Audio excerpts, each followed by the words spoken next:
You are listening to Radio Long Island City, recorded at our studios near Hell Gate, 9 kilometers north of the Harbor Hill Moraine. And now, the Observatory. The Observatory, Tuesday the 18th of March, 2025. It is 87 days after the winter solstice.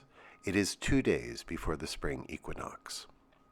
By the French Republican calendar, it is the 28th day of Ventose, the day of the Capillière, the maidenhair fern.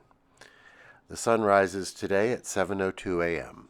Solar noon takes place today at 1:04 p.m. The sun sets today at 7:06 p.m. Civil twilight ends at 7:33 p.m. and nautical twilight ends at 8:05 p.m. The length of daytime today is 2 minutes 43 seconds longer than yesterday. The moon is in its waning gibbous phase and is 83% full at midday. The last quarter will arrive on Saturday, the 22nd of March. These are the predicted tides today for Horn's Hook. In the wee hours, high tide, 1:25 a.m., 1 meter 49. In the morning, low tide, 7:37 a.m., minus 3 centimeters. In the afternoon, high tide, 1:52 p.m., 1 meter 31. In the evening, low tide, 7:49 p.m., 12 centimeters. In our shared realm of plants and animals, the large forsythia bush is in flower on the edge of the large greensward in Socrates Sculpture Park, a bright gash of yellow to welcome the spring. Commemorations. On this day in 1871, the Paris Commune was declared.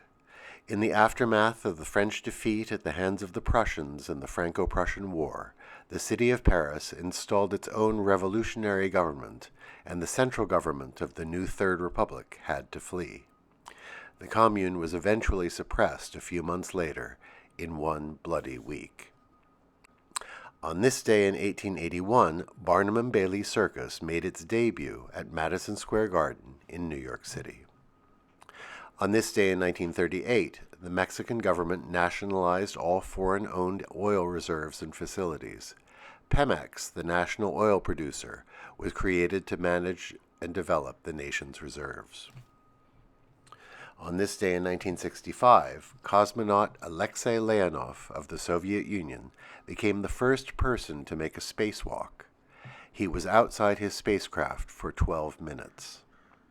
And on the same day in 1965, the Pillsbury Doughboy was introduced. Known by the name of Poppin' Fresh, he was created by the Leo Burnett Advertising Agency in Chicago and was brought to life through claymation. Paul Frees was the first voice actor for the character. He had previously voiced Boris Badenov in The Adventures of Rocky and Bullwinkle. Happy 60th birthday, Poppin' Fresh. On this day in 1992, Leona Helmsley was sentenced to 4 years for tax evasion. The hotel-owning millionaire was referred to in the press as the Queen of Mean, and she was said to have told a former housekeeper, "We don't pay taxes, only the little people pay taxes." On this day in 2018, an Uber self-driving car hit and killed a pedestrian in Tempe, Arizona. It was the first fatality at the hands of the new technology. And that is the Observatory, Tuesday the 18th of March, 2025.